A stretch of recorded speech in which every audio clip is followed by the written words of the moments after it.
Hi, good evening and welcome to AOSC10, race number 190, and of course tonight is from Brands Hatch. I'm Matty Cav, back on the commentary team after a few weeks hiatus, and joining me once again, Daniel Leet and Matthew Norris. Dan, fantastic night, and qualifying's already to its traditional start with James Scott on top. Yeah, g'day Matt, great to have you back after a few weeks off, as you say, and another fantastic night here tonight at Brands Hatch. Corey Shepherd's still struggling just a fraction. He was quickest just a couple of laps ago over James Scott, but it's 1, 2, 3, just as they're stacking up in the championship at the moment. And Norrie, a few new names there, as you can see down our list in our timing screen. Yeah, absolutely. We've got, Rick Kunotsov, and then all right. Because that's going to get us all night, isn't it? I mean, I feel like doing that in a Russian accent or something. I don't want to say anything bad about Sticky Ricky because you just never know where he's from. So, but we've got the racecraft on the side, and we did see the announcement this week from the boys there, obviously sharing some sponsorship with Brian Borg and Corey Shepherd to their teams, respectively, with the Premier Racing team. So good to see them come on board, and we'll have to get a bit more information, I reckon, on Rick, because we know Racecraft's over there in WA doing a fantastic job in. Adam Hayne now is back in the seat with Taipan Esport this week. The number 66 has just jumped up into 5th position behind Damian Johnson now. Damian Johnson, guys, he's another one who's been getting quicker and quicker as the season goes on. In 4th position at the moment. Could this be his night? Can we see a second or maybe a first position from him? Well, I think it's only a matter of time before he gets himself up on the podium. I mean, he managed to get it done last time out at Spa, drove a very good race to come through the field again, and I mean, with the way the qualifying's going for Synergy at the moment, he's definitely in the gun seat to put it up towards the pointy end. And Brian Borg, he's come back from being Bingle Borg in about mid-season. Started off quite strong, had a bit of a bingle session, I suppose, for a few rounds there in the middle, didn't he, Norrie? But tonight not doing too bad, and last week wasn't that bad either. In 7th position at the moment in the Premier Racing Team Mustang. Yeah, as you alluded to, Bingle Borgie has dropped the bingle off the Borgie, and he's actually been finding a return to form there, so it's quite good to see Brian back up there in P7 and also making quite a charge with his teammate Corey Shepherd for the Premier.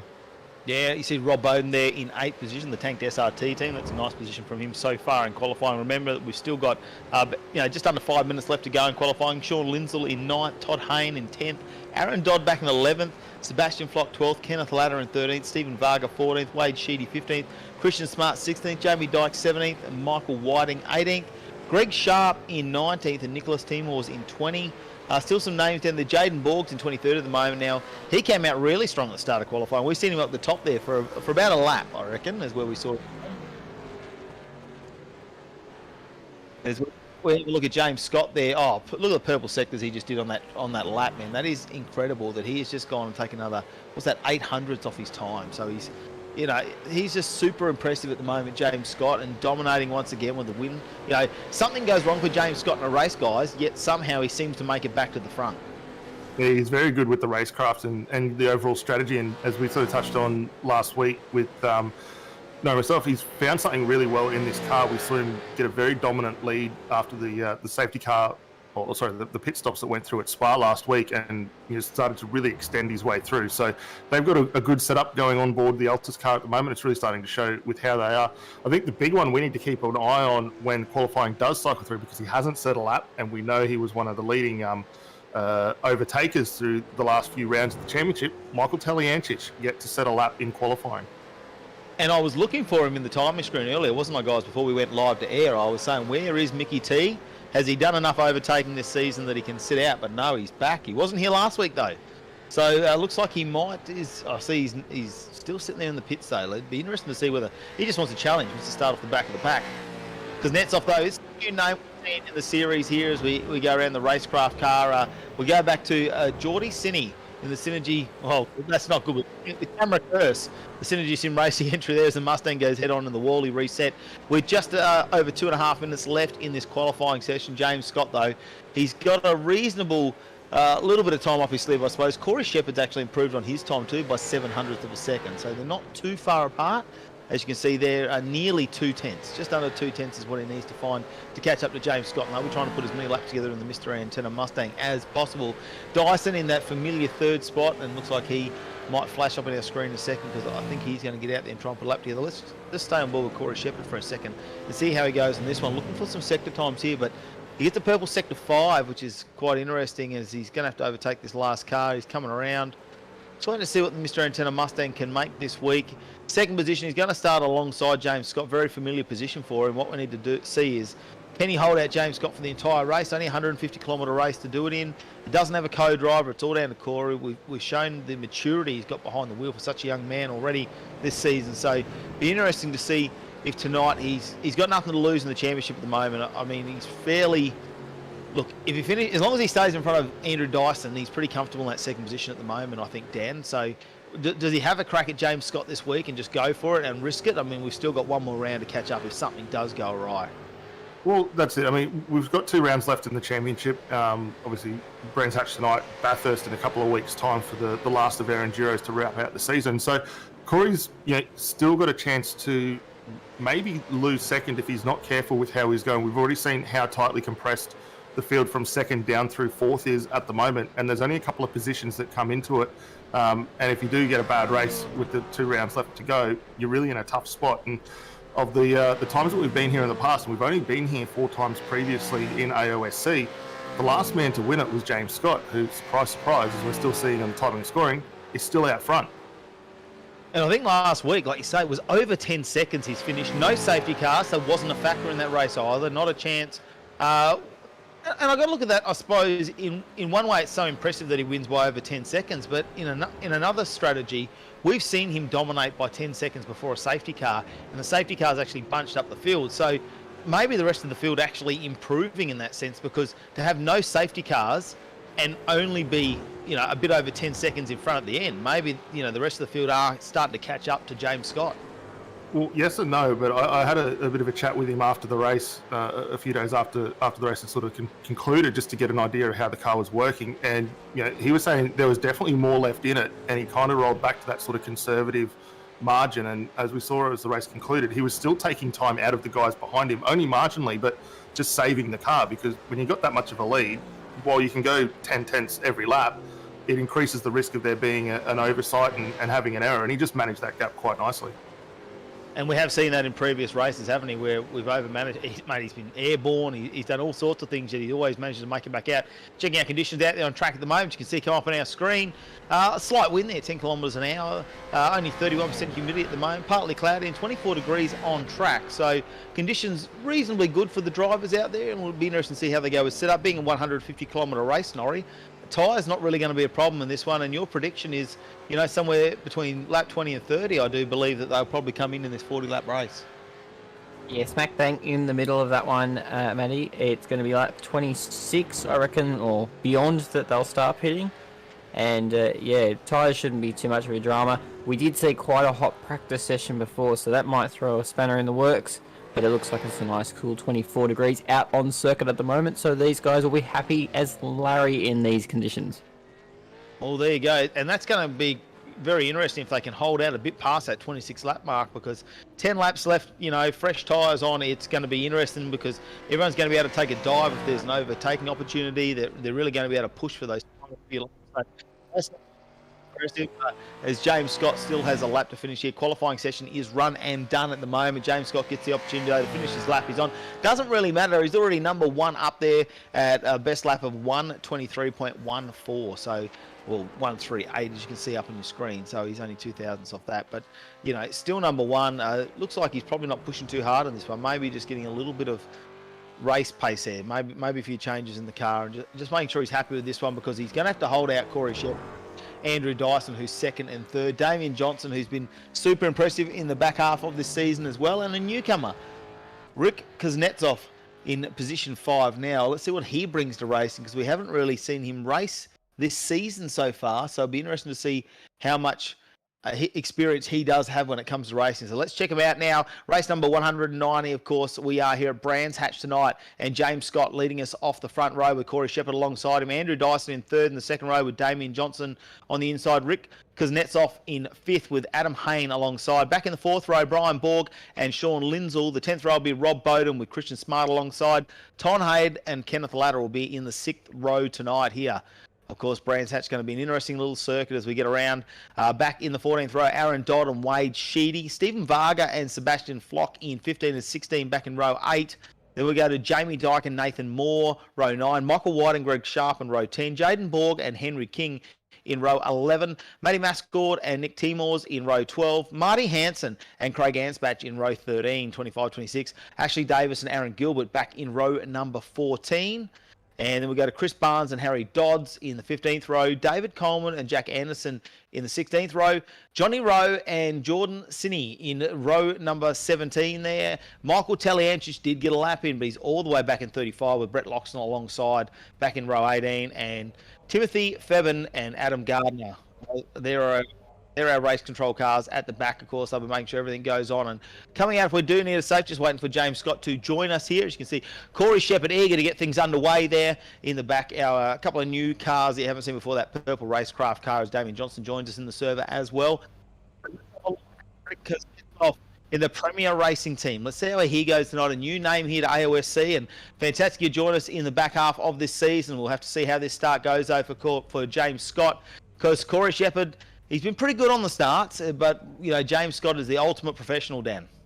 Well, yeah, he is, and he's going to have that nice advantage as the guys run up in towards Paddock Hill Bend for the first time as well, which, as we detailed in the pre-race show, is going to be very, very tricky at this opening phase of the race. Well, looks like we're about to get underway racing here. The second last race, the penultimate round here of AOSC 10. Race 190 in the history of AOSC, and the lights are out. Sideways for Daiso, though. He lights the tyres up. And looks like he's going to go past there, and Dyson is going backwards back into position number 5 already. Adam Hayne up 2 positions into P4. The first corner there, though, and James Scott looks like he has a nice clean entry. Oh, look at that. Johnson now putting all the pressure onto Corey Shepherd. Looks like he might have got that move done as well. Can he hold on to this one? Corey Shepherd's going to have to watch out, because Andrew Dyson now, he's not going to make that mistake again. Although the start wasn't great for Daiso, he is going to slot in that 4th position now and try to... What's that in the background? Cars turn around. Is that Stephen Varga involved too? I think some of the Fishing Motorsports guys have made it through. Oh, it's all happening here. Is he pushed out too? Is that Varga again? Pushed out sideways. And he is moving back position after position. Lots of grass there for the runoff as he finds a bit of bitumen just to pull that car up. Race continues though. James Scott out in front. Damian Johnson second. Then he goes back to Shepherd, Dyson, Hayne, Kuznetsov, Bowden, Borgie, Lindsell and Hayne. They're in 10th position, of course. That is Todd Hayne back in 10 as they go around. Seems like we're all a bit of a single file race now, though, guys, and starting to settle into this race already, which is nice. As we go around the back there, not too far away from completing our first lap. But Dan, we've got a feel for Varga there. He's gone back a number of positions.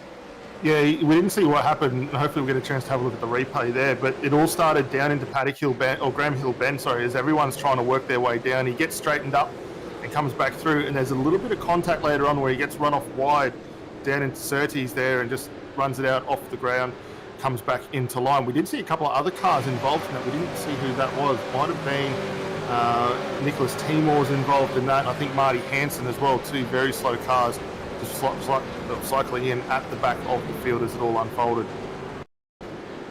Yeah, that's unfortunate. You see Varga there sideways. That's where it all starts. So, no, doesn't look like a lot of contact made. How good was that from everyone to try and avoid that? I assumed when we saw that in the background that contact was definitely made, but Stephen Varga got that car sideways. Looks like, you know, not too much at fault there, and everyone's managed to get around him and not really cause a major collision, which is super impressive, as James Scott already opening up a nice little lead. And I can see why Damian Johnson has pushed past Corey Shepherd, because you do not want to give James Scott any sort of distance or daylight between yourself and him, otherwise he will just drive away from the rest of the pack. As we sort of settle in, a couple of little battles going on now, as you can see up on your screen. That's Adam Hayne and Rick Kuznetsov there in a nice little battle for position at number 5. Whereas Adam Hayne up one, so they've actually swapped positions from the start. And oh, he gets a wheel off there. Adam Hayne's onto it. Oh, that's interesting to see if anything happens there. We go down, and it looks like Harry Dodds is now back in position number 24. Up 6 positions. Geordie Sinney in the Synergy Sim Racing car in front. Well, he's just gone up another position in the 22nd. That's 12 positions since the start of this race. So already up in the 22nd position. And now the man who normally goes through the back, Michael Talianchich, up 5 positions into P30. A lot of sand there, though, boys. You don't want to get a wheel off in there, do you, Dan? Not at all. And again, that was another one of those key corners that we talked about through the pre-race show. It's a very off-camber run down through that first corner of Paddock Hill Bend, and then you drop off the hill. You've got to run it wide because you're carrying so much momentum there, but it's just keeping it out of Pilgrim's Rise there. You see a few more passes going on a little further down the road. This is actually Davis in the 9.5 Sim Sports car getting through on Jack Anderson, and right behind the man himself, Michael Telianchich, closing in on the back of this little scrap. Yeah, let's see what the 777, Mickey T, what's he got to have a bit of a push there as Adam Hayne is moving back in our timing screen. What has happened to Adam Hayne? He's gone all the way back. He was just holding out Rick Kuznetsov before, and we did see him get on the grass. So we might check out a bit of a replay here of Adam Hayne as he goes around in the simrigs.com little Commodore. Gets out on the grass at this point. We did catch a little bit of a glimpse of that. Rick comes down the inside here. He's got the run there. Looks like he's going to get the move down, and you can see Hayne just pulls to the side there. Nothing in that one. Crisscross manoeuvre there as they come back up. Just waiting to see where this has actually gone off for Hayne. And it looks like, is that Rob Bowden putting his nose in the back? Yes, Bowden's in the back there trying to help push the cars along, and it's like Hayne just gets stuck in across the nose, a little bit of a wiggle, and then everyone backs up just behind that. You see Brian Borg involved in that also. Yeah, well, that's turning a little bit of a battle there. So I'm not quite sure. Adam Hayne in 6th position, though. He's pulled back in behind Rick. So looks like he's fairly comfortable there in this car. And Rob Bowden is not going to let him off the hook, though. He's up 2 positions now into 7th position since the start. But the big mover at the moment, Geordie Sinney in the Synergy Sim Racing car, the 440, in 22nd position. Started all the way back in 34th position, up 12. Brett Loxton as well is up 12 positions into 24. So they've had a huge move here as Adam Hayne now needs to watch out for a hard charge, and Rob Bowden right behind him with the tank SRT entry. But, you know, he's back in his starting position. He did manage to get past Rick in the opening lap off the start, but unfortunately he's had to give that position back there after just dropping that wheel, went wide and just didn't get the run a bit earlier there. Rob Bowden, he's got to watch out too, because right behind him is Brian Borg. He's pushing along down 1 position from his start, didn't get the start he really wanted to get. And Sean Lindsell behind him, Aaron Dodd and Todd Hayne back in 11th. So those guys all sort of lined up now. Here we go, Borgie with a bit of a move there. Oh, Bowden has to be defensive there and cuts him off. Borgie goes back onto the race line there. See if he can get some more drive around this one. Maybe as they come onto the main straight, he can try and get under the rear wing of Bowden there and make a bit of a move here. But Dan, I mean, where's the best spot going to be for Borgie to make a bit of a overtaking manoeuvre? Well, he's got a couple of options. If he can get the run down through this part up in towards the hairpin, as we've seen dive it down the inside, is going to be a good spot there, but Bowden will wait to that, just slams the door on him. The second spot was at the back of the circuit where we saw him trying to make a run down into that final corner there. He got pushed well wide and saw Rob Bowden taking pretty much right out past onto the grass there. So if Borg can get it down into that final corner, he's in for a good run. Looking at just the way he's able to place this car right now, however, is the setup's working for him. The tyres have come in quite nicely. If anything, he's maybe got a fraction more grip through the mid-corner that's going to help him out. Well, he's got a bit of a straight now to see if he can get under that rear wing, but doesn't look like he's going to make that happen as they head around the back half of this racetrack here, and he's going to have to push a bit closer than that as we check out a bit of a replay here. It looks like, is this Dodd making a bit of a dive off the track there? Harry Dodd's there, goes off, tries to hold on to it. Oh, a little bit of contact wave. Net code, I don't know. Dodd's off. Oh, heaps of damage on the front of that car too, and the bonnet's off, smoke coming out. So we'll have to see whether Harry Dodds can limp that back. As we had a reset there. He's already gone. He's already spoken to race control and a reset there. So we'll see how he what they make him sit in the pits for to rejoin the race. Well, safety car, boys. Well, there we go. And what did we say? Is safety cars coming out. So that's that's pretty early in the race. Only 6 laps into this 40-lap race. And Nori, what did you say? You said 2, didn't you? You said I 2. said none. You said none. Oh, well, you're out. Yeah, I'm done. You are gone, mate. You are absolutely gone. We got a safety car. We had a week off from the safety car, and now it is back. And let's hope it's not back with a vengeance. Is that smoke in the background then? Yeah, it's a huge amount of smoke. Look, it's Dodd still sitting there on fire. So he didn't reset. He's just waiting for the fireys. Yep, so he's out. But while this is unfolding and we've had the safety car called, which is going to help a lot of these guys at the back, we've seen a myriad of pit stops already starting to come through. Gilbert, Sheedy, Anderson, and Spatch all in the lane to get those stops. For the guys out front, as we see the safety car just sitting in that precarious spot on pit exit, they're going to potentially lose a few positions as this all cycles through. Yeah, very interesting. So, Nori, what's the go if they come in and pit stop now, full all the way to the top? Can they make it home 34 laps? No, not at all. The idea of pit stop now is basically just fresh tyres and track position, but it's not going to help you too much because you're going to need to stop again. Two-stop strategy is going to be hell around Brands Hatch, which is such a small circuit. You're only breathing on the throttle for most of it, so it's gonna be treacherous for them. I appreciate the strategy call, but it's not the right one. Yeah, well, it is a short track, like you say, 3.7 kilometres. We've got 40 laps here tonight.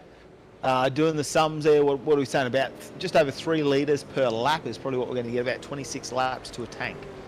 Roughly, depending on 3.2. how nice they want to drive the cars around here. But you're not going to be able to let off really at this point. I don't think at this end of the season, if you want to make a couple of positions in the championship, you really need to be pushing hard. As we see, looks like Dyson now back up into his traditional 3rd spot. Damian Johnson back to 4th.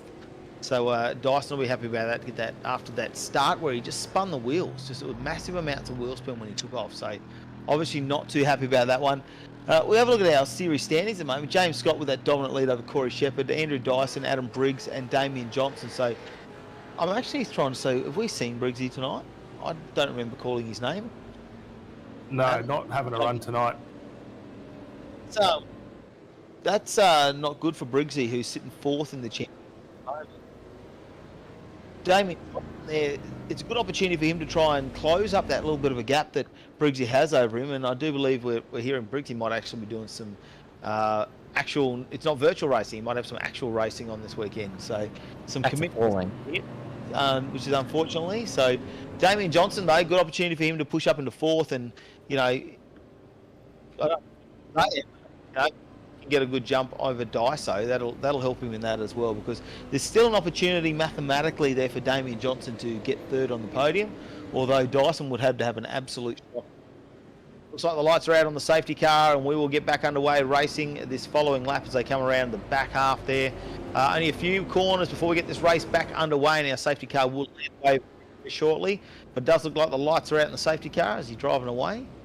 Just listen to race control in the background and making sure that's what is going on as we head over this little back straight here, over the clearways as we head down to Clark Curve.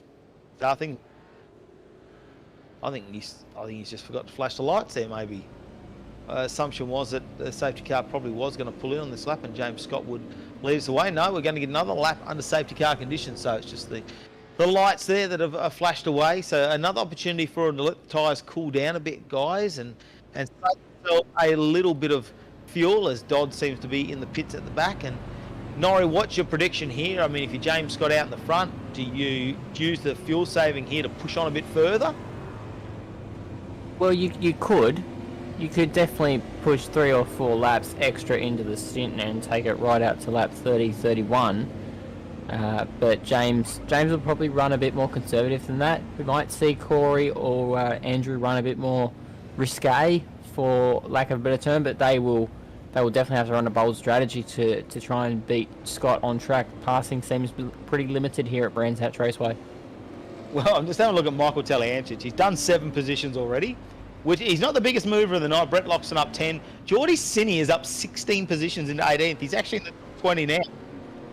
A move.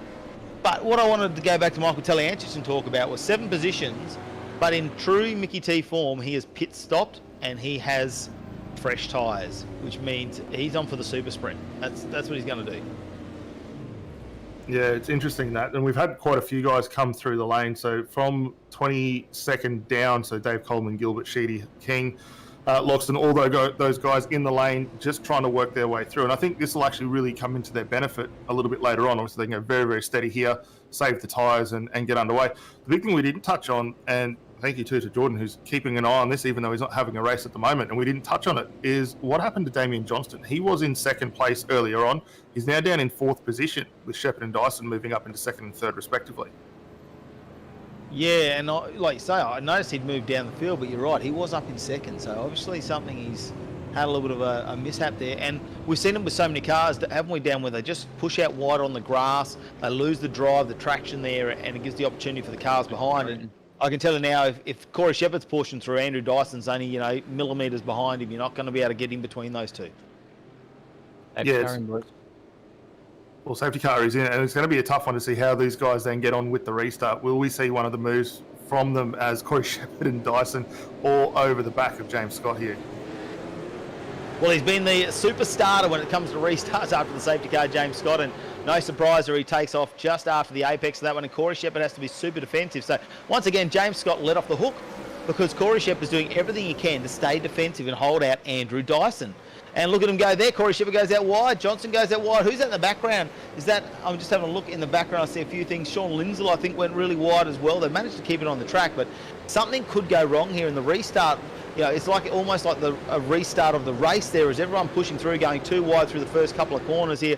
Is that Borgie going out a bit wide now as it looks like he may have made a move around Adam Hayne. So Hayne drops back another position. Rob Bowden's got past him as well. So not the restart he was looking for. And Sean Lindsell now on the outside in the Simrigs car and pushing really hard to get himself another position on the inside run here, and we'll see how he goes as he pushes the nose in down here. He's gonna hold on there, and Lindsell holding over Hayne, and I'm just trying to see who's in the back. Is that Dodd?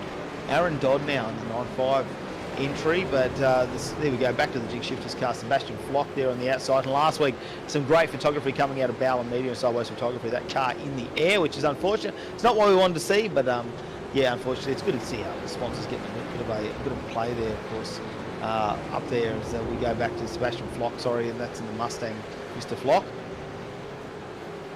He's Brett Loxton is the one in the Jinx Shifter who's got. Have a look at Damian Johnson here. We found the replay there of what happened earlier, and as we go through, and looks like he's already lost some positions at this stage.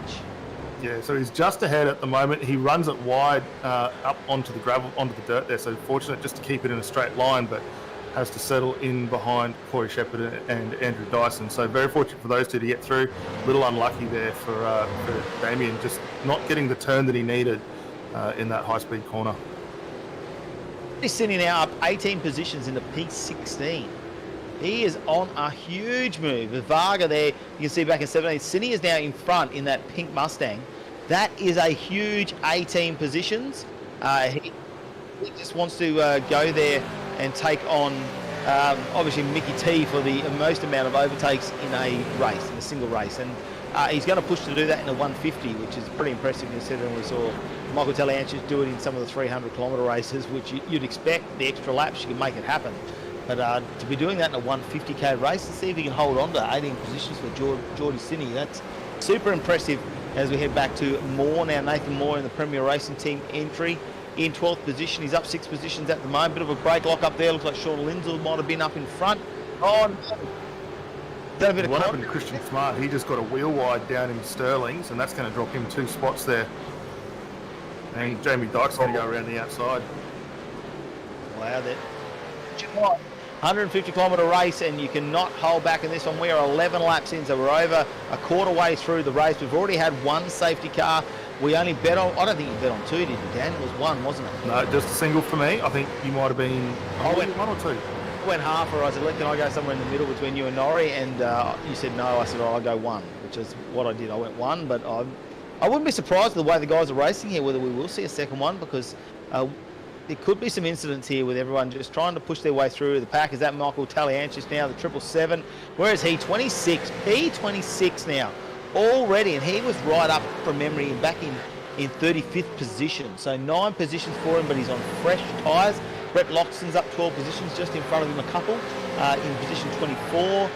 David Coleman's another one. He's made it 10 positions so far. He's in position number 21.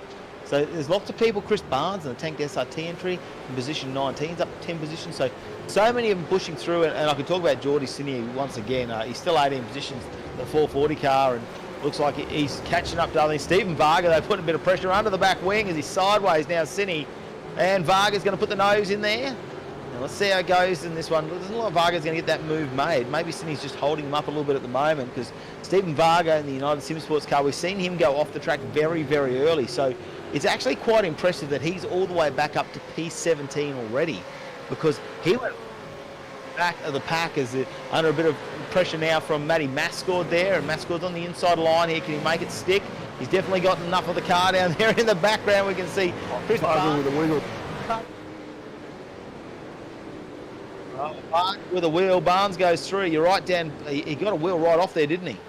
Well, he did, and we saw that as the field got away after that safety car as well. There was a big moment for James Scott going down through that section also at the restart there. But for Varga, he's fortunate just to get it kept in a straight line and back underway. He's got to be careful though. He's got Greg Sharp in behind, Chris Barnes just ahead, and here's another look a little further down the field. This is Wade Sheedy having a bit of moment almost into the same spot. So he's going to come up into the hairpin, and we'll see, I think that is one of the Jinx cars down the inside, a little bit of hip and shoulder, and that's turned Sheedy around. So that was the call we saw for race control to have a look into that one. And is he stuck in the fence? This could be safety car number 2. This is what I'm waiting to see. Are we all going to be wrong this week? Are we all throwing our money in the kitty and we're not going to get it back this week? Maybe, because if he gets stuck in that wall, we could see another safety car here. Of course, James Scott's still leading us out over Corey Shepherd, Dyson in 3rd, and Johnson back in 4th. And great to see a new name in the series there. Kuznetsov, who is in 5th position at the moment. Bowden doing a fantastic job in 6th. Right now they were on with the Jinx Shifters Commodore, of course. Brett Loxton there holding on in the Xavier Racing car, just in between. He's sandwiched in between Aaron Gilbert there, and as we move on to our next car, Stephen Varg again. He's gone back a position. Matty Mascord's got that over him, so he's actually lost position from before and seems to be dropping off the pace now since he dropped that wheel out on the dirt. It'll be interesting to see if he can maintain that. He hasn't come in for the pit stop. He did not get fresh tyres. Neither has Matty Mascord though. He's been super impressive so far. Sideways though, as Kenneth Latta slides the car out a little bit in the background there. You can see Nathan Moore as well in the Premier Racing Team entry. And who's on the back of him? Michael Whiting, the Fishy Motorsports Commodore. Puts the nose in here, gets under brakes. Can he make it happen? Or are they going around the right-hander? He's got another right-hander here. You think a bit of a wiggle there. Is one wheel on the grass though for Nathan Moore. And now in the background there you can see Christian Smart thinks he's going to get involved in this one too. He's trying to put the Synergy Sim Racing car through that, the 999. Doesn't look like he's going to get it done. Looks like Nathan Moore's going to get an opportunity to close that gap down. It says, oh no, we're off. Ladder with a big off there out in the dirt down.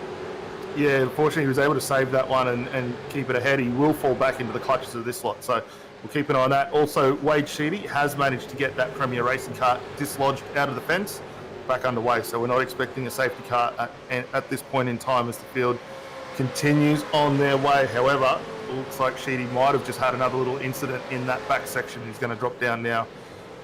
Still in 34th, but he's going to get a move put in by Harry Dodds. Yeah, also, probably, but I reckon he's probably going to have to go for some repairs. The ladder here, though, we go back to Kenneth Ladder replay here as he slides the car out. He had a nice little gap out back to this little battle pack in the background. No one around him to cause this one. Seemed to like he just went straight there for a second, maybe looking down at his relative or something for a second, lost a bit of concentration, went sideways, got the wheels in the dirt, and there's not really much you can do from that point. He held onto that nicely though and has maintained his position, so he's just going to have to watch out for this pack behind him that are bunching up together now, and there's some names in there too. Christian Smart, Jamie Dyke, they're all lining up, and Geordie Sinney, who has pushed through 18 positions up into P16, is also off the back of that. So some fast cars there. And I'm just having a little bit of a look. Jamie Dyke has managed to... Oh, no, Jamie Dyke was in front of Geordie Sinney before. It's Matty Mascord I'm looking there. See if he's made a position sideways there. Who was that? That was Kenneth Smart having Christian Smart, sorry, having a bit of a moment in that same spot of the circuit down in Sheeny Corner. That is an extremely quick section of the road. Grass either side. I mean, we saw Damian Johnson's got caught up in it once tonight. And a couple of other cars getting caught in there as well. Ladder and that all having problems. So that is going to be one of the trickiest spots out there tonight for the guys to try and work their way through. Wait, she'd leave some oil out there. Has he oiled the track? Is that what it is? Oh, who's off in the background now? Who's that? Is that Varga? Is he gone? Bowden goes past, is it? No, Bowden's up the front. Varga's back down. That's going to be Loxton there. Loxton's going to go through. Chris Barnes it was. Barnes. Let's have a look at the replay here. Varga right up the back side there of Matty Mascord. They've had this little battle going on. Oh, Varga tries to put the nose in there, locks the brakes up.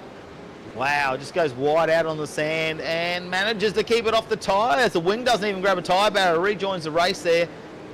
That Loxton goes by, and it might be the last one there. Sebastian Flock also makes it by as well at the last moment. So Stephen Varga, you know, everything he does good tonight, he takes back as well, guys. I mean, he had a good start, got a few positions there, and then went off the track. He's made his way back. Now he's gone off the track again, and we see him back down quite a number of positions, down 8 positions from where he started once again. Yeah, it's big ebb and flow run for him tonight. Christian Smart, though, back underway after that wiggle we saw last time by. Nathan Moore right ahead. Nori, though, with 16 laps in the book, we know the guys can get home from here. Would you be considering maybe coming in to get that pit stop taken care of at this point in time and see where you filter through? Anyone who wants to run the early stop, it should definitely do it. And I imagine some drivers will come through the pit lane and try it.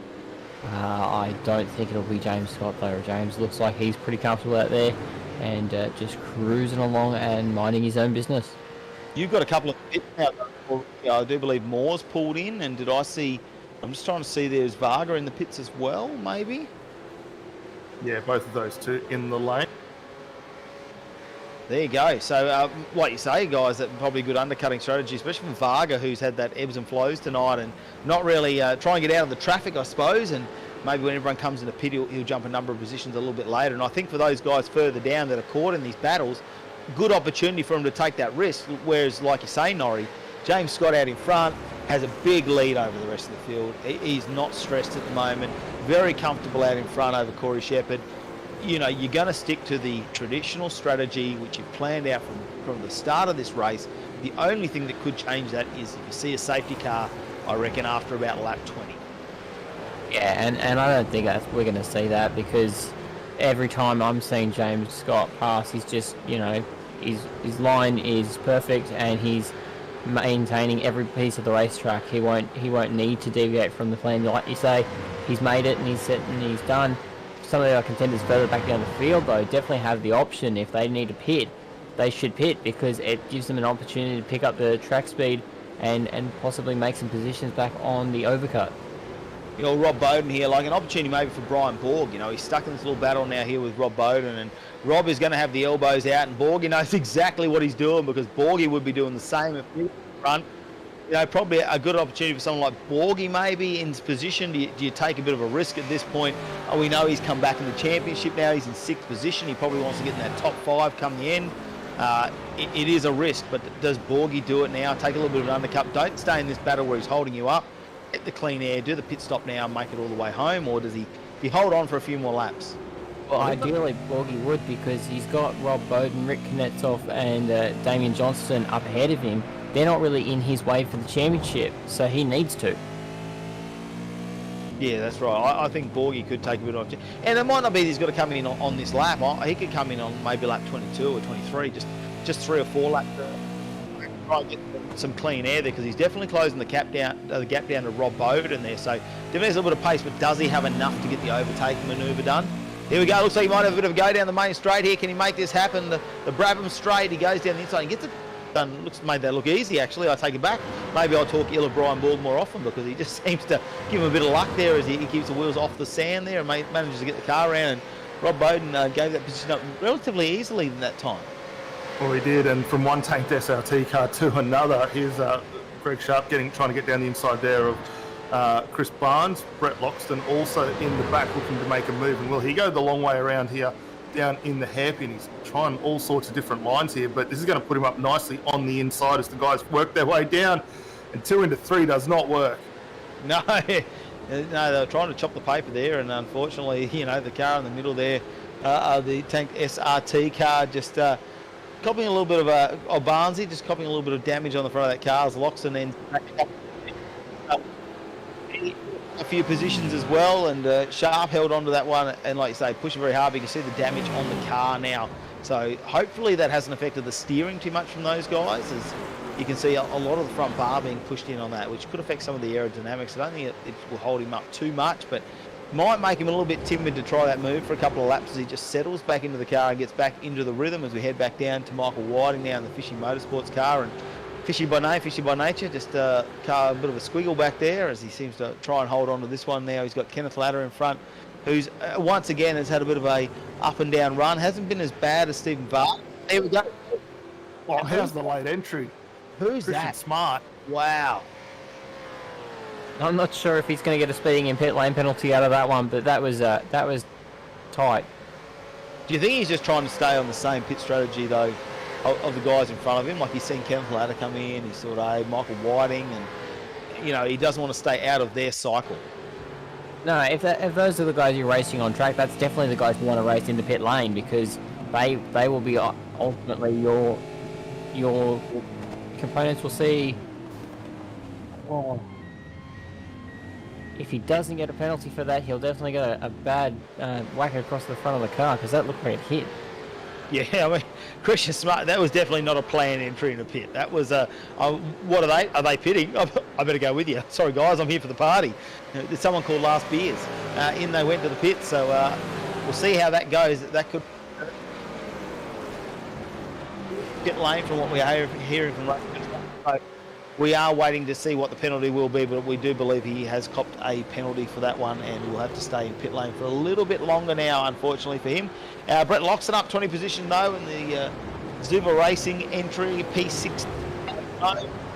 Jordan Sinney, 22 positions now up into P12. We know cars are starting to pit, so we'll see where he ends up after all of that. Rick Kuznetsov is now in P4, Brian Borg behind him, so it'll be interesting to see how close Borgie can get up. You can already see him in the background, so he's starting to show that Premier Racing Team number 17 just in the side mirrors there, and you know, they are cousins really with the racecraft. And the first of our real major front runners here, Matty, is coming in with Damian Johnson as well, so this will be interesting to see where it splits him out, all things said and done. It looks like from 4th down into 21st position at the moment, but considering all the cars he's around at the moment, he's by far going to have the freshest tyres, good on fuel. We know at this point, we know, as Nori was saying, the guys that pitted early are on the cusp of maybe needing to come back down the lane again to top off just at the end.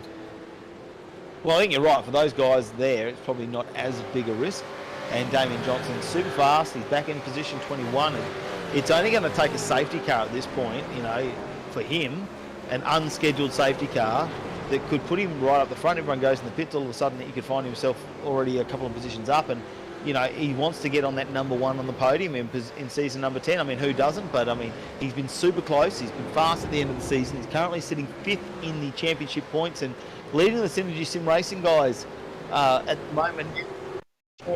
Point. Smart. He's just not having the night he wanted. That late pit entry, and now as we're checking up on this replay, the JK Science Commodore gets a wheel out sideways, and he almost does a identical pit entry to last time, but unfortunately this time he collects the arm cut. A tanked SRT car, and I don't reckon that's... Is that Rob Bowden? Is it? Do you think I think that's Bowden involved in that one, because he is falling down the order extremely rapidly. So we are going to get a safety car as a result of this one, and that's 2 very quick cars now out of contention. Wow, and nowhere to go. You come out of that corner there, there's a car in the middle of the track. Christian Smart didn't mean to be there. He didn't try and drive the car in the middle of the track either, and Bowden nowhere to go and sustained a whole heap of damage there, and looks like they're going to let him reset into the pits and see if he can get some fast repairs done on that one, and that will mean that that's his night probably in the top 10 run and done for Bowden. Unfortunately, he's going to have to work his way back through the crowd. Michael Talancic just gets a move done as well, as we see him now up to position 22. So he did take a pit stop early with fresh tyres, and he's gone 13 positions now. Brett Loxton is up to 11, 5 positions. The guys are not messing around, still down at the back of the field here as I wait to see where the safety car is, or if it is going to be called at this point in time. But the battles are still hard and fast, with Coleman trying to get ahead of Marty Hansen here, and right in behind that you've got Damian Johnson on those fresh tyres as well, so he's looking to work his way through. I have just got word through as well that we've had another unfortunate retiree as well. Jaden Borg, in that Curtis Sim Sports entry, had a net malfunction. That's unfortunately dropped him out of the race tonight as well. You've also got Dyson, Dodd and Hayne in the pit lane. They've just been serviced. Well, there you go. We didn't get a safety car. I thought we had a safety car called before, but we did not get one. You won't get one. There we go. That changes everything, doesn't it? And like you say, James Scott just going to stick to the plan there. Got himself a comfortable 2.6 second lead and just going to stick to the plan. Geordie Sinn's in the background there, just getting on the brakes here in the Mustang, but on board now though. Dyson, Dyson into Marty. Who was that? Into just trying to see who that was going back down. It was one of the Taipan or the Fishy Motorsports? No, one of the Fishy Motorsports cars. And there was a lot of bump and rub as they head down through the bottom corner of the circuit there. Here's a look at Dyson, just feeds him that rear quarter, and off she goes off into the weeds. Yeah, David Coleman, that was in the Fishing Motorsports car. That's very unfortunate there. And Dyson, that's the risk you take, though, don't you, Norrie? Is you go in for the pit stop, try and get the undercut done, try and get it. That's the thing. You've got to take the risk, and you will come out onto the track with drivers who aren't of your caliber when you come out. This is the AOSC, so everyone's pretty talented, but you will still find drivers that aren't up to speed with you. And have a look at this. Dyson now is behind Damian Johnson, who pitted quite early, didn't he? Damian Johnson came, he came in much early, probably about 4 laps earlier, 5 laps. So we'll have to look at this. Oh, brake lock up from both cars there. As you see Varga pushing super hard once again. He's just looking any way to get past Ashley David in the 9.5 Sim Sport car. Oh, these guys, they're not going to be much tyres left, I reckon, by the time they come into the pits, even though we know Varga has already made it in on fresh rubber. Goes wide there at this point too, and he doesn't get out in the grass, which is good, because last time we've seen Smart get out in the grass there, and the car gets sideways very, very quickly. So Christian Smart, not the night he wants, all the way back into position 32 now. And the Synergy Sim Racing car are not having a fantastic night. Unfortunately, Rob Bowden came around the corner, head on into his car, and Rob Bowden's night is run and done by the looks of it. Just hoping he might make it back, but I'm not confident at this point. Well, he is still circulating, so I think he's managed to get that car back into the lane at least. Not looking too bad, down in 32nd position, so it has hurt him quite a bit. David Coleman is in the lane after that big hit we saw with himself and Andrew Dyson, so we don't expect to see that car potentially coming back in at the latter part of the race. But here is the look back, Andrew Dyson, all over the back of Damian Johnson up into the final corner. Will we see these guys now start to press their way up through the field again? Well, remembering our top 4 have not pitted yet, Norrie, either. So the top 4, James Scott, Corey Shepherd, Rick Kuznetsov and Brian Borg have not pitted yet. So, although they have that strong lead, they've still got to do a pit run. Yeah, they've still got to do a pit stop, and they've got some track position over the rest of the field. The gap that needs to maintain is for Borgie over Loxton to really maintain that lead, and or maintain being in the top 4. James Scott, though, is starting to come up on lap traffic, so he is starting to approach Harry Dodds, by the looks of it. Yep. That may influence whether he does come in a couple of laps earlier than you would have thought in a general strategy, like you said, around lap 20. There you go, he's going to come into the lane. As you called it, he enters the line. Be very interested to see what Corey Shepherd does in this point, because he's not far off there either. Although there is a little bit more gap, he's going to come up to some lap cars, and it looks like the position number 33, Coleman. So Borgie's going to come in this time as well. I mean, maybe a bit of he locks the brakes up. He must have been quick coming in there, boys, but he's hard on the brakes, and let's hope, fingers crossed, there is no eating in. Yeah. Kuznetsov has followed with Shepherd and is running along. Yeah, so Shepherd, be interested to see how many laps Shepherd does after this, or whether he decides that it's just going to be a 1-lap hit. Here we go, though. James Scott comes back out, and it looks like he's going to in 3rd position, which isn't that far behind, really, is it? He's still come out. Everyone else behind him who was battling in the top 5 has pitted also. So Greg Sharp now in P4, and just having a look there, he has made the pits already. So a good undercut from him too in the Coda Sim Sports car. Have him up 16 positions at the moment too, so that's super impressive. But still plenty of battles going on at the moment. As you can see there, it's Nathan Moore in the 21 car just putting his nose in on the inside of Michael Whiting, putting a fair bit of pressure on him. And in the background, we can see everyone lined up there. Sebastian Flock, is that a lap car actually involved in this little one at the back too? I think that is... Yeah, that's Rob Bowden there, just in the mix there, but he is a lap down following that incident on the front straight. Looks like he's just going to go to the side and let the other cars go through who are on the lead lap. Sebastian Flock. Michael Talianchis, 19 positions, guys. 19 in the lane. There we go. So, yeah, that's super interesting. So, Rick Kuznetsov is in the pits now, and we'll see where he comes out in the field. And, of course, just waiting to see what's going to happen there with Corey Shepherd, who is looks like he's out doing another lap. So we'll just have to have a look here and see where they all end up. Scott's gone back into 2nd position, and we're just going to have a look at what's the travel time in the pits, guys, at the moment. We're looking around 34 to 35 seconds for the guys to get through. So As these guys come back in, Greg doing his second sharp, see where this drops him down. But Corey's got a nice little advantage here. If he plays it right, he might be able to make a bit of a net gain here on James Scott. Yeah, possibly there. As the longer he goes, the less fuel he'll have to take. But his calculations are going to have to be spot on, because James Scott has been the one that traditionally doesn't take a lot of actual pit stop time, does he? He's the one that normally takes a short stop. And this time, I'm having a bit of a look up on our screen. He was 19.38 seconds up on blocks. Damian Johnson 17.8, and he went in very, very early.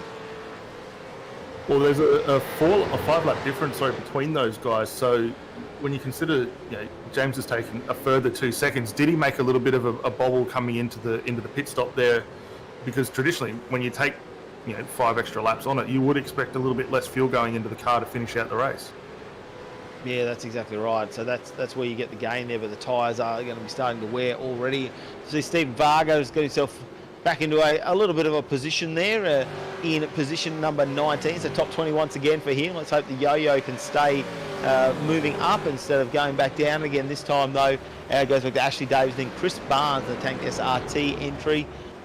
And behind him, Nicholas Timor is in the Premier Racing Team, 621 as well. So loving the pink on those cars now. It makes them stand out nicely. Todd Hayne just in the background there in the Taipan Esports entry. He started out of P10 from memory, P11 maybe for him, Todd Hayne. So he's dropped back quite a number of positions as well. So Corey Shepherd's still leading this race, and it'll be very close to him and James Scott when they dresses. So having a little bit of a replay here, and is that Dodd again with the bonnet missing? So he doesn't like a bonnet. Not at all. Well, it doesn't appear so. I mean, for those tuned in at the beginning of the broadcast, we saw that car heavily into the fence early on, and unfortunately looked like it popped the motor. And this time again, off the back run there out of Surtees, he's put it back in the wall. And who's that in the back there? It's another one of the Henry James cars. I think it might be Henry King having a spin at the bottom of the hill there. So he gets turned around, and this is a look at where he has dropped the car on entry down through turn 1. Initial turn-in looks pretty good, and we'll see whether he picks up just a little bit of gravel, and then around it goes and hard into the fence there. So hopefully not too much damage as a result of that one for him. Yeah, like you say, you got to be feather the throttle nicely around this track. I think you and Norrie spoke about that in the pre-race show as well, because you get a wheel out in the dirt, you can slide the car a little bit, but try and accelerate, and that's it. The car's turned around almost instantly, and probably a fair bit of gravel already being dragged onto that outer lip too, I would say. Well, and that's going to be the thing is, we're 28 laps into this. We've already seen a lot of guys running out and using all the road and a little bit more through that section of the circuit, and right the way around we're going to see a lot of dirt coming on. But that's a really critical one. There's a lot of compression on the car as you drop down off the hill and back up over the curbing. You don't want anything out there, and unfortunately it looks like we're going to see a few more guys potentially as the race progresses having that same sort of incident again. There's a good run here as we're on board here with Todd Hayne down the front straight. Looks like he's going to get through on, I think that might be Nicholas Timor's there, just around the outside. And just ahead of them, Chris Barnes trying to get the move done there on Ashley Davis is down into turn 1. Sorry to cut in, Jan. Shepherd in the lane. So Shepherd in the lane. Let's see how this all plays out, because James Scott is coming around, and although Shepherd has probably opened that lap, he won't have to take as much fuel. James Scott has been fast but caught up. Looks like he could be in a little bit of. I'm just going to look. Actually, he's not. He's got a clear run as well, so he's not going to be slowed down either, James Scott. So Shepherd's going to have to watch out. Scott coming around to the lane now. Let's see if we can get back to how they come through. And looks like James Scott going to take over P1 again. Corey Shepherd still in pit lane as he's now exiting. So he hasn't been able to get the undercut done over James Scott. Didn't quite work to his advantage, but what I am impressed with is looking back as the field now cycles their way through, how much of a net gain it has been for both James and Corey there. I mean, the gap back into third position to Damian Johnson, we're looking at 16 seconds from first to third. So these guys have made a really good net gain as a result of the way this has all played out for them. But we might still see Knetsov get involved in this. He's not that far off the back of Damian Johnson with his teammate Brian Borg right in behind. The one thing we haven't seen yet, and thank you to the YouTube chat for bringing that one back to attention here, we haven't seen how race control adjudicated that issue with Andrew Dyson, whether there was a penalty as we saw him getting in contact with that Fishy Motorsports entry. Yeah, we'll have to wait. We are from we are hearing that there is a penalty there for Andrew Dyson, which might be why we see him back in 8th position as well. And we've got to talk about him once again. Where has he gone? Michael Taliancic has just gone off of my screen, actually. He was up in 14th. There he is, up in 14th position, guys. So 21 positions now for Mickey T, and the green machine is on another charge. Oh yeah, he's just doing it comfortably at the moment. He's just putting the car in the right spot. We saw him with that early pit stop. He's come down the lane again from the safety car, which we thought might have come through, but he's came in and got the splash and back with his old sparring partner in Greg Sharp there. So the two guys having a good little ding dong. Matty Mascord not that far behind as well. So this could be a nice little 3-car battle for the just inside the top 15. Come on, Mickey T's got at least another 6 or 7 positions in him. So he's run out of laps, so 10 laps left to go in this race. We're 3/4 of the way through our penultimate round here of the Jinx Shifters AOSC round number 15, the AOSC10, and of course race 190, only 10 away from the big 200, which will happen in season number 11. And a big shout out to Jinx Shifters, fantastic stuff you can get, whether you're just going to get your brake bias adjusters, but your shifters, they manufacture them here in Australia. They're absolutely fantastic piece of machinery, and we can't wait to see what other things. I do see they've actually put a Jinx shifter into a real life race car now that's got electronic shifting, so getting involved in some new things there, I suppose, to use their manufacturing skills. So great support from our Jinx Shifters there. And it's fantastic to know that James Scott has those Jinx Shifters from last season where he won one. So you never know. You never know what the prices could be next season, but I am hearing there are big things coming for season 11, guys. We've got some big things underway. We've still got a couple of races left to get under the books, however, so we've still got lots to talk about. But some things that we've been privy to behind the scenes seem very, very interesting, and cannot wait for the conclusion of this championship before that can be announced. Looks like, though, Michael Taliancic has dropped a couple of spots here. Matty Mascord's managed to get through on him. Greg Sharp just ahead as well. Actually, is Mascord still ahead? He is. So these three still continuing on their fight at the moment, and that'll put Mickey T down into 16th position.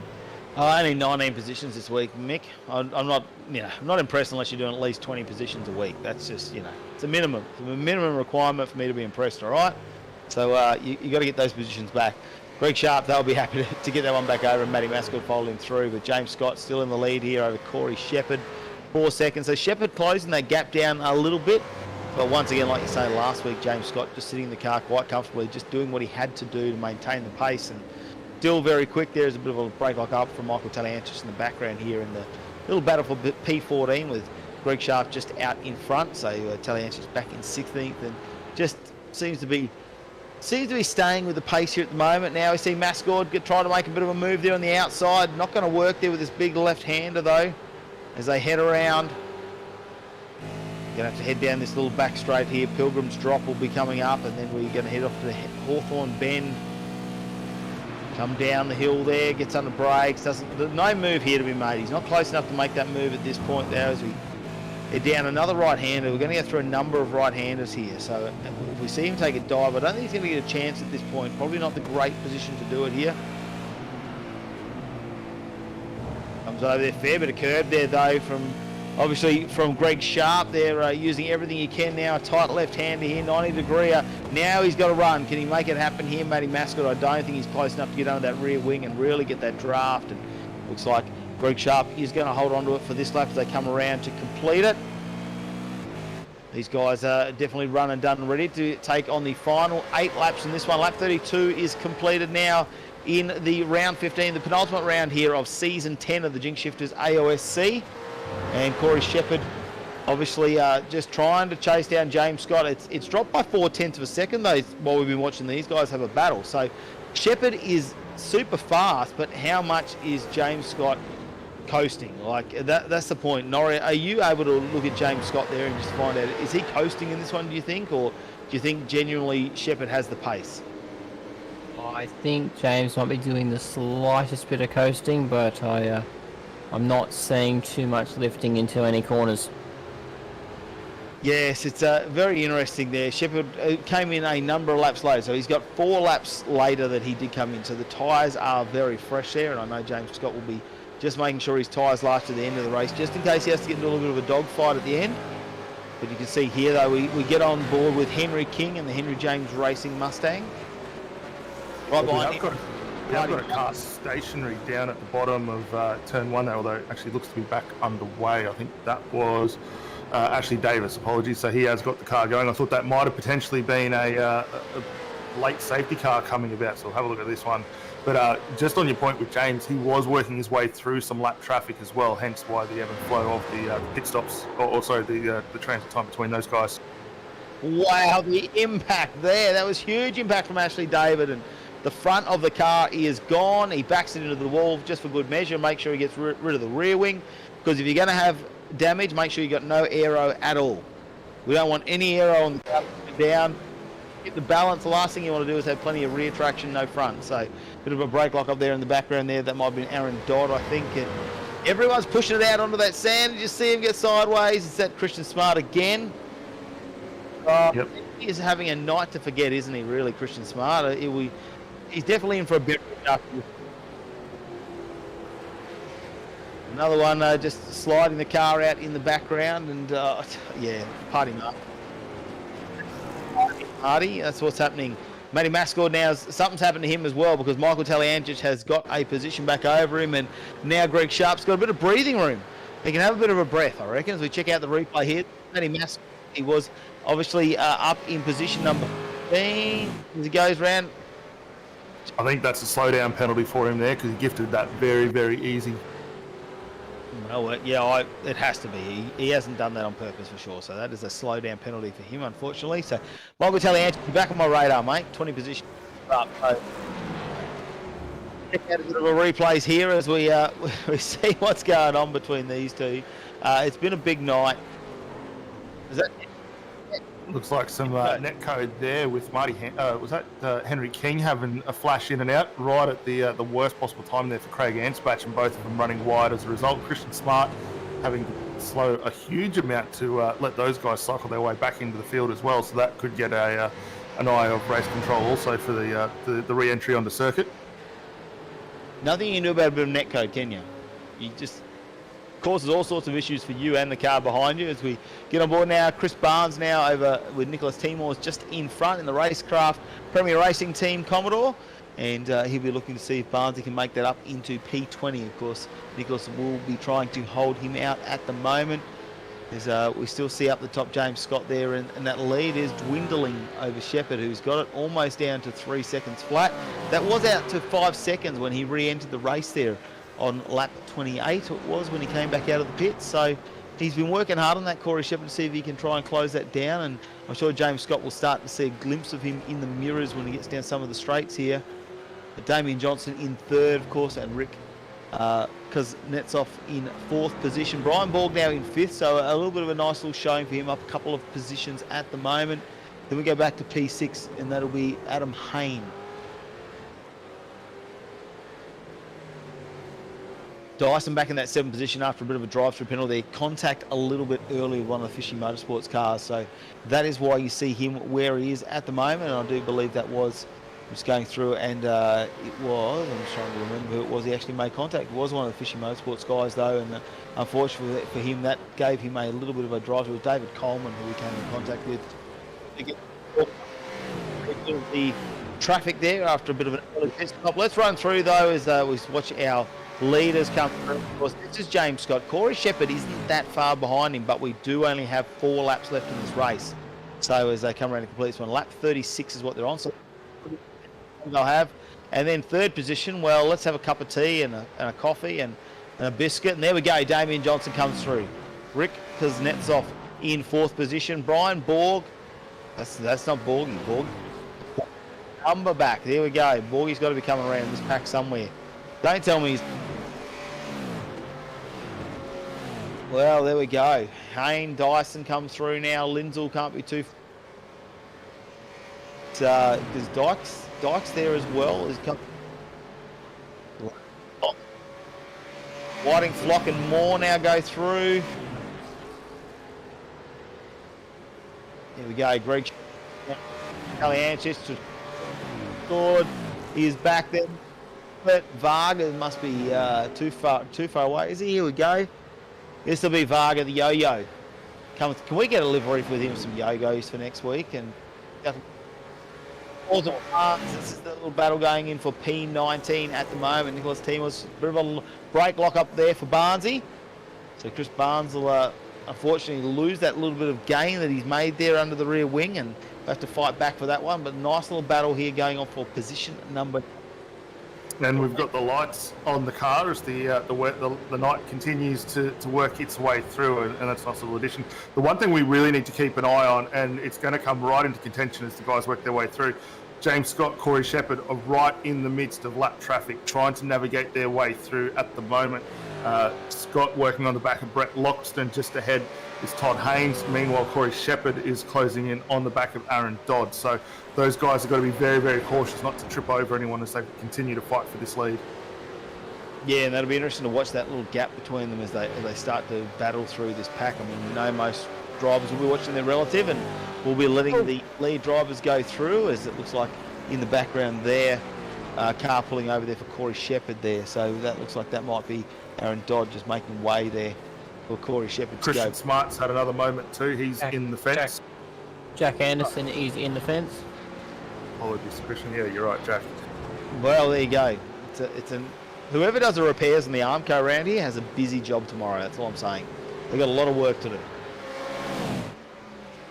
Lights are flashing though, as you can see. Dyson now, after that drive-through penalty a little bit early, he came out in traffic, made contact with Coleman.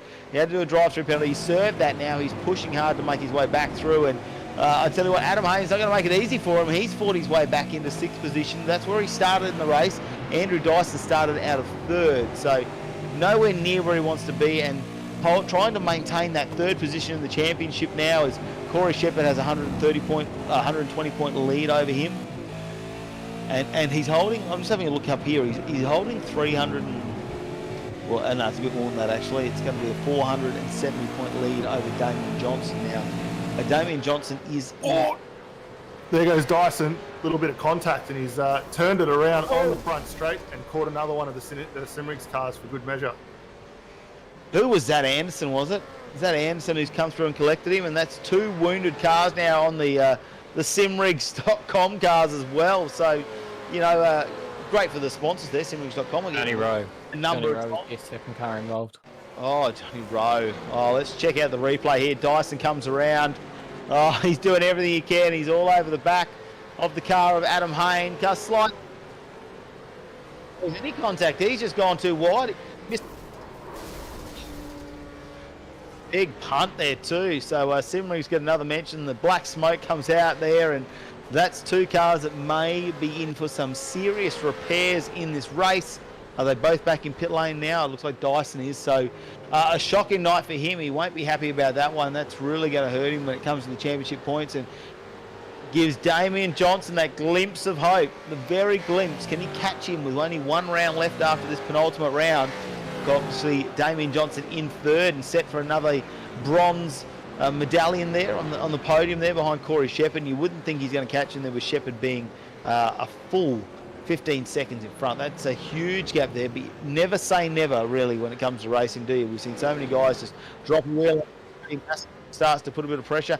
Hayne comes in now, which is unexpected really. Came in a bit early and didn't put enough fuel in there for Adam Hayne, so that's going to hurt him in his position. He's still not going to hurt him when it comes to his little battle he had there with Dyson, because Dyson scared, but a splash and dash there from Haney, and he'll get back out in this race. We head back to James Scott, who is leading this race 3 seconds over Corey Shepherd, and it looks like he's just done the work to get through another pack of cars, and he'll have a little bit of clean air now as he needs to catch up to P22 and Marty Hansen, Party Marty will be there somewhere, having a beverage, I reckon, on the side. We can't see a bar in the background, can we? There's no bars. Last time I was actually here with the AOSC, we've seen him stop at the bar for a bit of a talk, didn't we, Norrie? Yeah, there's no Long Beach bar here, so he's right to keep going. That is a bit wild there for the car in front of Chris Barnes. Nicholas Timora is getting a bit wild and loose in the sand pit. I would leave the bucket and spade at home next time, mate. Yeah. He's lucky to get away with that one, actually. Very, very lucky to get away with that one. As Nathan Moore looks like he's just in front of Adam Hayne, who has come out of that little splash and dash in pit lane. So I'm sure Nathan Moore thought, gee, that's a position. Where'd he come from? I didn't expect to be doing that this late in the race. Of course, we are in the final lap. The white flag is out. We're about to finish the penultimate round here. Round number 15 of AOSC10, all thanks to Jinx Shifters and James Scott. Well, he's in the lead once again, and it's only 2.9 seconds over Corey Shepherd, who's stuck in a little bit of traffic, but we're not too far away from completing this final lap. He is about halfway through at the moment as they head down the back there. We're going to go around the Westfield bend, and a couple of right-handers there, and he's still pushing it out wide there for James Scott. He knows how to control this car sideways, though he does like to slide the car a lot, we have noticed over the season. He did say it when we first interviewed him at the start of the season. He likes the car to be a reasonably loose setup there where he can slide it around quite a bit.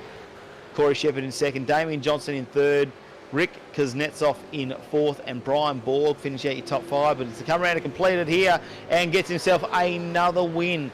Is it a record amount of wins in one season? I don't know. James Scott finishes the penultimate round here at Brands Hatch and gets himself a win. Corey Shepherd in second, takes the checkered flag. Damian Johnson a number of seconds back. He's only got to hold off Rick for a few more seconds. He comes around with a flash of the lights, and here we go. Damian Johnson will get Rick Kuznetsov, the first time we've seen him in the AOSC, and a fourth position. Fantastic finish for him. Brian Borg, well, he's dropped the bingle off his name and gets home in fifth position. I'm sure he'll be happy to hear that. Sean Lindsell now coming around to take sixth position in the alcohol to DPR entry. Next is back to Jamie Mike, motorsport entry in position number 7, who has made 10 positions in this race. Kenneth Ladder now to finish things off in position 8. Michael Whiting up 10 positions also in position number 9. Sebastian Flock back in P10 as he finishes up, and Nathan Moore is the next one who would just wait to finish this. He's made it through. Hayne has gone through there after that late splash and dash. Then he goes back to Greg Sharp. Michael Taliancic as he finishes race. Looks like he may have done that. Matty Maskell behind him. Aaron Gilbert in 16th. Stephen Varga. What a yo-yo night from him, Dan. I mean, he's back up into 17th, though, and it's only 2 positions behind where he started. Yeah, it's been a good, it's been a fairly big up and down event for him after the contact on the first lap, and then the half spin that he had. He got involved in some stuff later on in the race, but great to see him continuing on and still getting in the points at the back end. Well, here we go. The penultimate round, round 15 at Brands Hatch of the Jinx Shifters AOSC10. And James Scott gets himself another win on the Logitech G Autos eSports car. Corey Shepherd, bridesmaid once again, the Premier Racing Team Mustang, all thanks to Mr. Antenna. Then it goes back to Damian Johnson, the Synergy Sim Racing, leading the charge for that team. Rick Kuznetsov in 4th position and a new name to the series. Brian Borg in 5th position. Sean Lindsell in 6th. Jamie Dyke in 7th. Kenneth Ladder in 8th. Michael Whiting in 9th. Sebastian Flock in 10th. Nathan Moore in 11th. Adam Hayne 12th. Greg Sharp 13th. Michael Taliancic 14th. Matty Mascord in 15th. Aaron Gilbert in 16th. Stephen Varga in 17th. And Nicholas Timors in 18th. As we move on to 19th position, Chris Barnes and the tanked SRT team looks like he has made it in 19. Henry King in 20. Craig Anspatch is in 21. Marty Hansen in 22nd. Todd Hayne in 23rd. Brett Loxton in 24th. Aaron Dodd 25th. Ashley Davis in 26th. Rob Bowden, well, he won't be happy about that, but unfortunate contact midway through the race puts him back into 27th. Wade Sheedy found the fence too in 28th position. Andrew Dyson, what do we say? Got himself a drive-through penalty, and then late in the race gets a wheel on the grass, slides the car out, heaps of damage, ends up in 29th. Christian Smart in 30th. Jack Anderson in 31. Geordie Sinney, who started off so strong, ends up in 32. Johnny Rowe in 33. Harry Dodds back in 34.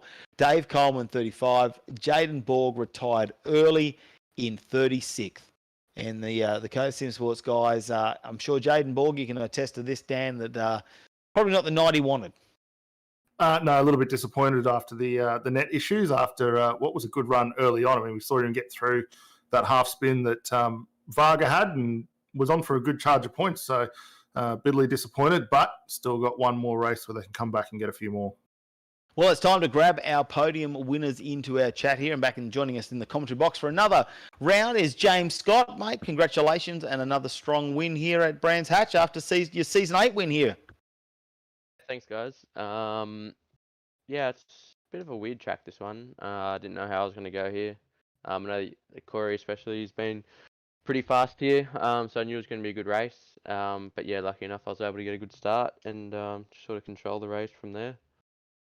Yeah, we know she come into some traffic at the end there. Something you got to contend with. Were you too worried about that? Obviously, with that strong lead you had, it mean you didn't have to rush through traffic. Yeah, pretty much. Just I had like a sort of 3-second lead. And yeah, I knew I could just take a little bit more cautious to the traffic. Than I might have to have had it been really close. But yeah, I think most of the guys that were going a lap down or more did really well. They didn't really hold any of us up, I don't think.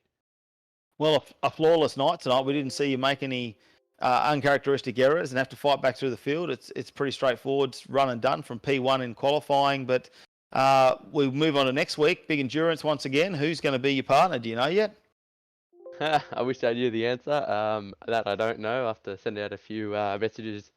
I'm not sure when the race is. I think it's in 2 weeks. I don't think it's next week. Yeah. So I think the 18th, maybe. Yeah, So the 8th of June is where it's meant to be. Yeah, Bathurst. So yeah, I'll have to. At least I got a little bit of time to try and work out who's available to drive. But obviously Bathurst is a really good track. I don't think anyone dislikes driving around there, so I'm sure it won't be too hard to find someone. But yeah, it should be a good end to the season. Well, mate, run us through your sponsors and congratulations on another race win. Yeah, obviously a great thanks to all the guys at Altus Esports, and all our great partners as well with Logitech G, Astro Gaming, Cube Controls, Own 3D, Racetech Seats, Virtual Racing School, Sam Blacklock Media, and obviously congrats to the other guys on the podium, and a bit of a shout out to that to Rick who finished. I think he's on debut this race, and got a P4, so he's definitely one to watch out for in the future. And obviously you guys for the broadcast and all the series admin as well. Yeah, it's great to see you watching that. Yeah, Rick had a fantastic night there in P4 and a bit of a battle there with Damian Johnson too. So he almost snagged himself a podium in the first time we've seen him in AOSC. So yeah, well, thanks, mate. Thanks once again. Congratulations, and look forward to speaking to you at Bathurst, hopefully. No worries. Thanks, guys. Well, our race winner there for the penultimate round here, round number 15 at Brands Hatch, and runner-up is the King of Silverware. He has more second position finishes, I think, than any other driver in any series I've ever been involved in. Corey Shepherd, it's not a bad way to be when it's only James Scott beating you. Yeah, I was happy with that race. That was good fun. Yeah, but you guys were just ahead of the rest of the field. I mean, that late pit stop, do you think that really helped you try and catch up to James Scott at all? Yeah, I think that was the way to go. We were actually hoping for a safety car, so we were going to be right behind him with newer tyres. But either way, we didn't lose any time to him, so we were happy with the strategy. Now, the question going to be, coming into the Enduro on the 18th of June at Bathurst, are you going to let Borg in the car with you? That's a question, or are you going to get someone else with a bit more talent in there? I got to stick it to Borgie a bit, stir him up. Nah, yeah, we're definitely driving together, and we're looking forward to it. I reckon he's done more laps at Bathurst than just about anyone. It'll be good to see him back. Yeah, Borgie's just looking for another podium. That's why he's teaming up with you, mate. Hopefully. Yeah, hopefully. Look, mate, run us through your sponsors. You get yourself another bit of silverware. And look, a fantastic race tonight. And congratulations on the Mr. Antenna Mustang. Thanks, man. Just like to thank my sponsor, Mr. Antenna, all the guys at Premier Racing Team, and you guys put on the broadcast. Mate, we hope we're speaking to you on the 18th of June at Bathurst. It's going to be a big one, a big enduro, and hopefully it's you and Borg in here so that we can stir Brian up a little bit. Hopefully. Thanks, guys. No worries. So second place tonight, obviously here at the AOSC10 race 190 in the series. A big shout out to Jinx Shifters, our series sponsor. And just wait. He's got himself a podium, Damian Johnson. The Synergy Sim Racing, he's leading the charge for Synergy Sim Racing in the Championship 2 in the series standings. He gets the bronze tonight, mate. Welcome into the commentary box. Yeah, thanks, guys. Been chasing pretty hard for this championship at the back end here, and it's looking pretty good. So another great result tonight. And we noticed you've got a lot faster in the second half of the season. Have the changes to the car in iRacing made a big difference to the way you drive? I'm not sure. Yeah, I think just working with the boys and the setups are getting better. And we've just got a base set that we can go to. So, and then obviously with that, driving the same set week in, week out sort of thing, you just get better and better. So it's looking good. I tell you what, you're watching your relative to see where Andrew Dyson was, because you're trying to close that gap down. He's sitting in third in the championship, but you've closed that gap a little bit tonight. It'll be interesting to see where the points come out after this one. I'm not too sure. I knew Briggs was out, and I'm right there. So I had a big go at the start, but I don't think I've got the pace as those front two yet. So I was lucky with Dyson. I think got a penalty or something, so it worked out well. Yeah, well, he had a penalty, and then he spun out and got taken out by another car as well. So he's right down the back. So very interesting. It's going to be very interesting coming into Bathurst and who you team up with and where you can end up in that one, because there is a mathematical chance that you could possibly get third in this championship. So you got to be pretty happy about tonight then.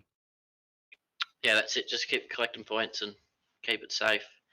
And we got Smarty on board again, so I've told him that we're going for a big one at Bathurst. So we'll see what we can do there. That's good to hear, mate. Look, run us through any other sponsors you got out there. Yeah, JK Signs, Podsy's Mechanical. You guys are putting on the broadcast and everyone behind the scenes. It's been a great season. Thank you. Well, we can't wait to see you on the 18th of June there for the big 650 to finish things off in Season 10 of the Jinx Shifters AOSC10. Congratulations tonight, mate, for the podium. And, well, you never know. We could be talking to you again shortly. Yeah, hopefully. Thanks, guys. Well, there we go, Dan. Norrie, what do we say about tonight? I mean, James Scott, clinical once again. Corey Shepherd didn't do anything wrong, just didn't match the pace of James Scott. Well, that's exactly it. I mean, and to his credit, he drove a great race, worked his way through the traffic nicely, made a little bit of a meal of the start off the line there, but clawed his way back through. As we saw, there's a little bit issue there for Johnson, which dropped him down, but a nice, great run. I think the big talk of the event, however, Rick Knetsov had a fantastic drive, brand new into the championship. Started out a 5th position, came home in 4th, did a really solid job for the guys out there. So it was a good all-round race. I know we saw a few guys have a few issues, but one final round left to go. And Norrie, I know you and I are both looking forward. I'm sure Matty is as well. We're off to Bathurst and the retro round to bring home the end of the Season 10 championship. Absolutely, it's the final. It's the final countdown. It is, because we're headed to Bathurst. It is retro round. So if you don't have your retro liveries, get one. You've got exactly 2 weeks to get it sorted. So make sure you get your retro liveries. I mean, what else can we say about tonight? James Scott is champion-elect after this dominant Season 10. He's been outstanding all season. Corey Shepherd, no disrespect to him, but it is a solid, commendable second place in this championship, and third is still up for grabs. So I can't wait to get to Bathurst, and let's have a little bit of a sneak peek in Norrie's Navigation in a couple of weeks. Well, Norrie's Navigation, isn't it the Commentators Challenge? We're going to have the Commentators Challenge, aren't we, before then? Yes. Norrie's Navigation turns into the Commentators Challenge to finally see who is the best commentator and who is the best racer. Oh, I know who's got the biggest mouth. We know who likes to get into the wall, so Yeah. we've got those 2 bits covered. As long as I stay off the wall, I'm not the worst. Is that what you're saying? No. No comment. All right, guys. Thanks to all of our sponsors, of course, on board. Simrings.com, Sydney Computers, Bowler Media Science Photography, Race Circuit Art Australia, AJ Insurance Services, and, of course, Track Hands for Gourmets, but the Jinx Shifters, AOSC Race 190. Of course, it is the penultimate round there. Run and done. James Scott takes it. Corey Shepherd second, and Damian Johnson gets the bronze here tonight. Thank you, everyone, for joining in, whether you're on the YouTube channel, watching us on Facebook. Can't wait to see you here in 3 weeks' time as we head to Bathurst for the final round of what is